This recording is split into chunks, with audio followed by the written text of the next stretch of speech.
The Libya conflict is entering its 5th month, with concerns growing that a protracted, destructive civil war has been kick-started by a Western rush to regime change.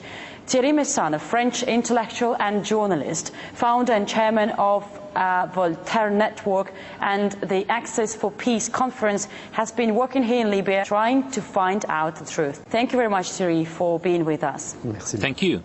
Where have you been in Libya, and what have you discovered? What have you found in your time here? First of all, it's quite obvious that the USA wanted to enter the war at the same time with Libya and Syria. That wish was made public by John Bolton in 2002. The plan was passed over to France and Britain, who decided to bring it to life in November last year. Secondly, it was necessary to verify whether an attempt of a coup had been made before that, a coup that could be organized by France or Britain. The attempt failed in October. After this failed attempt, another coup was planned. It envisaged killing all the heads of the Libyan National Congress if they got together in one place during a big celebration. That failed, though, because the situation in the region changed after the revolutions in Tunisia and Egypt. At that moment, France and Britain decided to carry out a PR operation and present this coup attempt as a people's rebellion. What was the aim of this regime change? Every member of the coalition pursues their own particular goal. It is necessary that everyone should be interested in the war. However, in terms of basic goals, it is worth noting changes that have started in Africa, like those which began in large areas of the Middle East. There are already 2 zones being created. First of all, it was decided to create a West African zone with Ivory Coast as its center, which corresponds to the ancient Mali Empire, which in fact explains the French intervention in Ivory Coast. After that, it was planned to obtain a considerable part of northern Africa, except Egypt. The latter, being part of northern Africa, will represent another bloc. In case all states are divided, control would be spread first to Morocco, and if northern Africa is revamped, a conflict would have to be created, not between Shiites and Sunnis, as was attempted in the Middle East, but between Arabs and the Berbers. This is where the real source of the events in Benghazi is. Are civilians dying in Libya? Indeed, starting from the moment it was decided to launch this operation, the lives of civilians were not taken into account. Everything we used to see in the Middle East is not transpiring in this region. And this is just the beginning. It is rather a question of the rearrangement of this region, and we are yet to see a series of wars. NATO has only admitted 9 civilian deaths. This is sheer nonsense and mockery over common sense. In this case, NATO keeps lying at every stage, which is surprising, because during the war in Kosovo, NATO would normally lie only to conceal its mistakes. This time, it's being done not to conceal mistakes, but to conceal the strategy. So what's the strategy? The initial goal of this strategy was to overthrow the people's government that was in power and to establish Western authoritarianism in the country. I believe, though, that they had actually given up the plan because the military resistance proved stronger. Therefore, it was decided to act in a different direction. Besides, Western TV channels don't speak of repression and rebellion anymore, but of a civil war, thus trying to prepare public opinion for a declaration that there is a need to divide the country into 2 parts, Cyrenaica on one side and Tripolitania on the other, with UN forces in between, to separate the conflicting parties. They will say they were protecting the civilian population, and that is enough. And now they are deploying forces to separate the conflicting sides. Then they will declare Cyrenaica's independence, set up the biggest regional U.S. military base, saying it's necessary, because, you know, they decided to start conquering Africa. They're planning to set up a base in Benghazi, to land and deploy their troops there, and in about 10 years to start conquering Africa. There is an even more serious problem.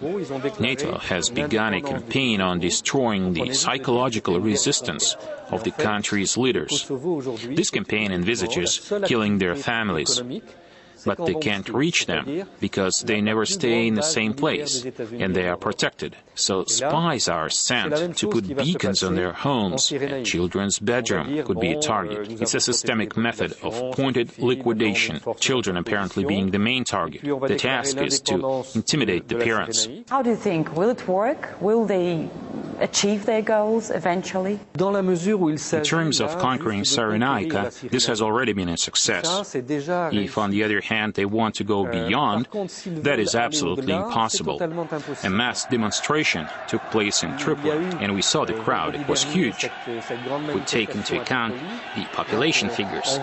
It was incredible. All were there. Now all those people are armed. It would be absolutely insane to bring troops into Tripoli. It would lead to infinite slaughter. What you are saying is terrible, is shocking. So do you think this truth could ever be established, could ever be recognized? I think that the lies have begun to dissipate, at least to some extent. For instance, by the time of the UN Security Council vote, everyone decided on the basis of reports submitted to the Council.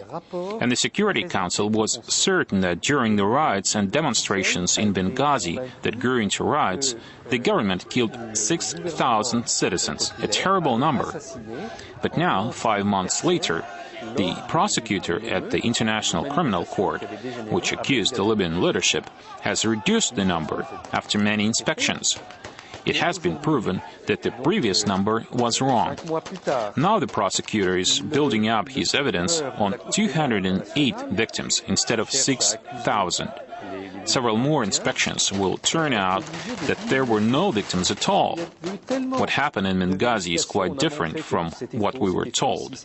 In fact, it was a staged event. Moving to Syria now, you say that a Western-imposed asset freeze could bring down the Syrian government and cast the country into civil war. Is Syria so vulnerable? As for Syria, that is another question, because Syria is a state with a strategic position in the Middle East. What is interesting in this affair is to see that the operation in Syria and the operation in Libya have been designed exactly the same way and should normally have ended with the same war on both sides. But they let go of Syria, and I think that some states, Russia included, thought better of it and prevented the course of those operations. So that is why, at the moment, there is no war in Syria, even if some Western leaders repeat almost every day that it is necessary to go to war. One of the characteristics of the system is to have Islamist extremists on the spot. Let us say networks known as being those of Al-Qaeda. And I use this term on purpose, as there are some chiefs of those units we see here who are known for having fought in Afghanistan, in Bosnia-Herzegovina, in Chechnya, in Iraq, now in Syria or Libya. Some of them, in the meantime, have been detained for years in Guantanamo, freed by the United States, and brought on the spot to continue the fight. So here the technique is always the same. They seize cities which are easy to supply, located either on the coast or on the border. Then they spread terror in the town with snipers. They commit spectacular crimes of violence and barbarism which scare the whole population, and they announce the creation of an Islamic emirate in the city. The idea is to create bastions which can be used after to penetrate further inside the country. You can check it's happening like that because, for example, in Syria, there have been various combat zones. Actually, all these zones are located on the borders. There has never been any fight inside. Absolutely never. And here in Libya, the events which broke out began also in coastal areas, allowing supplies and preventing these emirates from being surrounded. Has international mainstream media upheld its responsibility to the people of Libya? It really happens several times a day that when something happens, journalists are brought to the site to show them, after which they make their reports telling quite different things than they witnessed. For example, a farm was shelled several days ago.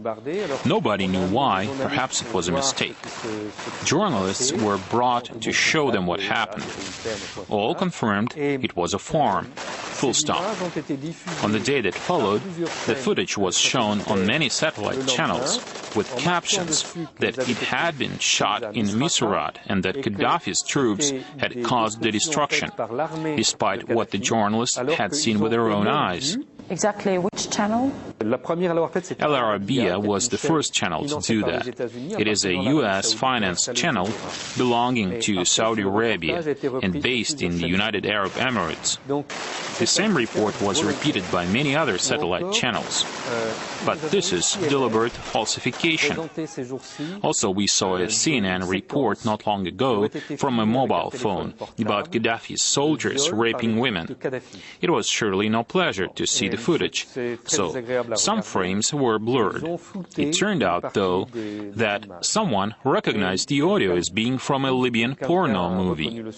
There are not so many Libyan porno movies, so that one was widely known. So that fragment was used to claim it had been raped by Gaddafi's troops. It was a deliberate montage, not a mistake. The USA demanded that the satellite broadcasts of Libyan channels are stopped all over the world. They have already shut down the Arabsat channels, despite Libya being a stakeholder. And now they're shutting down Nilesat to prevent Libya's version being heard in the Arab world. They have already shut them down on other satellites broadcasting to other countries. Thierry, thank you very much for being with us. We wish you good luck here. Thank you.